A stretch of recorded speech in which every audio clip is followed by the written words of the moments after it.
Welcome to my channel successive government job. আমি তোমাদের Ismail sir. আজকে গুরুত্বপূর্ণ বিষয় নিয়ে কথা বলতে চলে এসেছি।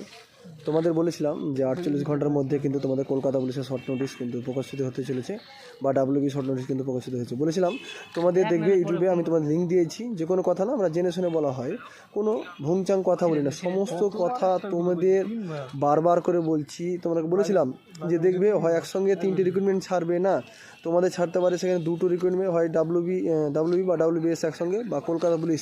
তো বলেছিলাম দেখবে মিলে নেবে। হ্যাঁ, তোমার চ্যানেলটাকে অবশ্যই যদি ভালো লাগে অবশ্যই লাইক কমেন্ট শেয়ার করো। আর তোমাদের একটি এক্সাম হচ্ছে না, তোমাদের 2টি এক্সাম। এখানে ভ্যাকান্সি থাকতে তোমার ম্যাক্সিমাম 3600 আছে, দেখবে 3600 ভ্যাকান্সি আছে। তোমাদের ফর্ম ফিল আপ কিন্তু মার্চের ফার্স্ট উইক বলেছিলাম, একদম বলেছেন দেখবে আগে থেকেই। তোমাদের অনেক কমেন্ট করেছো যে দাদা তুমি কি পিআরবি উপরের সাথে লিঙ্ক যুক্ত আছো, তোমরা অনেক কথা বলেছো। তোমরা কি কিছু বলার নেই, তোমাদেরকে অসংখ্য ধন্যবাদ। কমেন্ট করার জন্য অসংখ্য ধন্যবাদ। আরও তোমরা কমেন্ট করো, ভালো লাগলে অবশ্যই